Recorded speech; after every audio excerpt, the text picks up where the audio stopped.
Ang bibig sa taglay niyang kulit, tsak ika'y mapapaibig. Ang bibi mo at ang bibi ko. I love you! Love you, pare. Bibo! Bibo!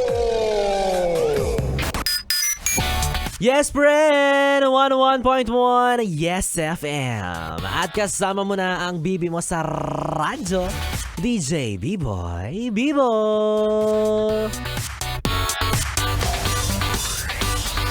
Ate ganda, hello sa'yo. Oo, na talaga naman kahit saan magpunta, ligawin. Ligawin sa daan. Kasi naman, ikaw naman kuya ang usapan ituturo mo yung tamang daan. Bakit niligaw mo naman? Hindi ka pala sigurado kung saan yung lugar na tinatanong sa'yo tapos kung saan-saan mo tinuro. Amats mo rin eh. Kaya minsan napapaisip ako kung kumusta na kaya yung mga taong nagtanong sa atin kung saan yung papuntang ganito ganyan.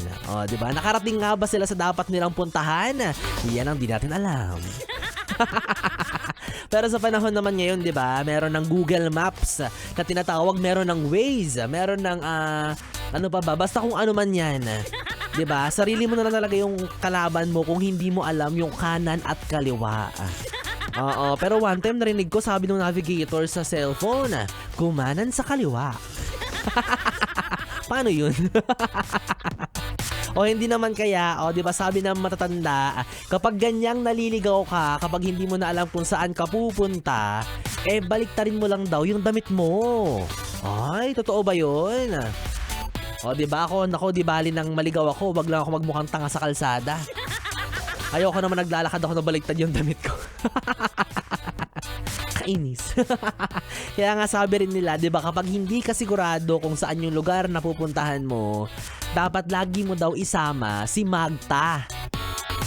O, di mo kilala si Magta, no? Sino si Magta? Si Magtanong. Diba? Magtataho. Kainis kaya Justo si magtataho daw. Kainis. O, diba? Isama mo si Magta. Magtanong ka lang, wag kang mahiya. Basta siguraduhin mo lang na yung pagtatanungan mo ay katiwa-tiwala. O, kasi minsan may mga loloko-loko, diba? Tatanong mo, saan po yung ganito, ganyan? Ituturo ka papunta sa bahay nila. Hello? Inuwi ka, be. Diba? O, wag kang mahihiyang magtanong. Ay, paano ba yan? Kaso, ang problema introvert ka. Ma-pride ka pa, diba? Ligaw ka talaga niyan. Okay, speaking of the word ligaw o ligaw, yung pag-uusapan naman natin ngayong gabi ay para sa ating BB Time tungkol sa panliligaw. O, diba? Dahil dyan, hi sa'yo ate na nagsasabing kaya wala ka pa ring jowa kasi sabi mo ayaw mo pa.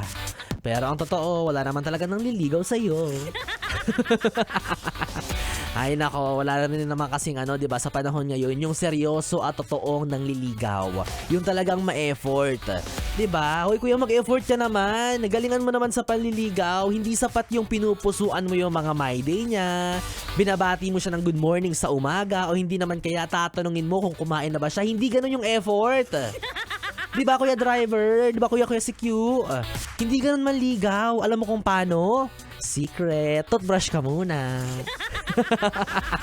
Yan tayo papansin ang papansin kay crush pero hindi marunong mag-toothbrush Diba? Nakakahiya. Baka maamoy niya yung baho ng nakaraan mo. Baka ma-turn off sa bigla sa'yo.